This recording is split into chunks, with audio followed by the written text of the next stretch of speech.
নমস্কার, কেমন আছেন সবাই? আশা করি সবাই খুব ভালো আছেন।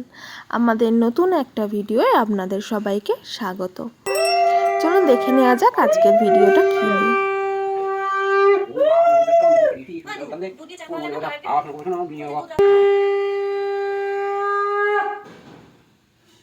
তো এতক্ষণে সবাই বুঝতে পেরে গেছেন যে আজকের ভিডিওটা হচ্ছে সরস্বতী পুজোর সকাল। হ্যাঁ, ঠিক ধরেছেন। এই রবিবার ছিল আমাদের বাড়িতে সরস্বতী পুজো। বাড়িতে মানে বাবার বাড়িতে। আমার শ্বশুর বাড়িতেও পুজো হয়েছে, তবে সেটা খুব সকাল সকাল হওয়ায় আমি আর ভিডিও করে উঠতে পারিনি। যাই হোক, তো সকালবেলা উঠে আমি ফার্স্ট ফল কাটতে বসে গেছি। অন্যবারে আমি আর বোন দুজনে মিলেই হাতে হাত লাগিয়ে করি, কিন্তু এবারে বোনের শরীরটা খারাপ থাকায় ও আর করতে পারলো না। যাই হোক, এদিকে মা ভোগ রান্নাও শুরু করে দিয়েছে। সকালবেলা স্নান করে শুরু করে দিয়েছে ভোগের রান্না, ভোগের জোগাড়। একদিকে পায়েস চলছে আর একদিকে হচ্ছে আলুর দম।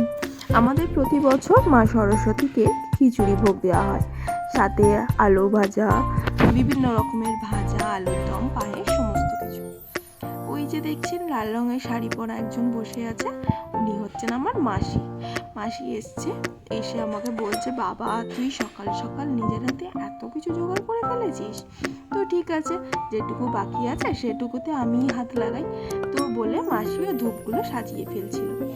এই দেখো, এদিকে আমার মাও একা হাতে সমস্ত ভোগের রান্না করে ফেলেছে।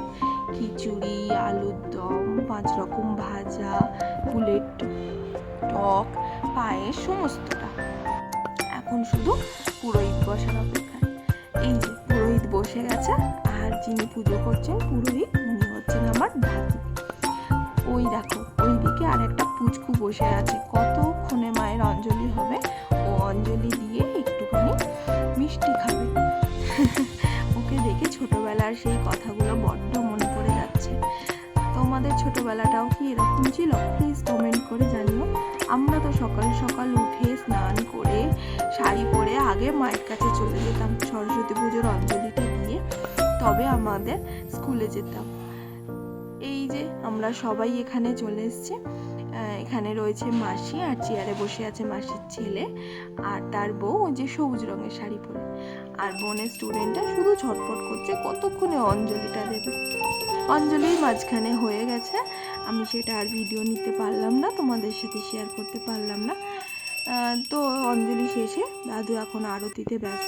এদিকে আমার বরমশাইও এসে গেছেন। তো যাই হোক, সারাদিন সরস্বতী পুজোর সকালটা বেশ আমাদের ভালোই কাটলো। তোমরাও জানিও তোমাদের সরস্বতী পুজোটা কেমন কাটলো। টাটা।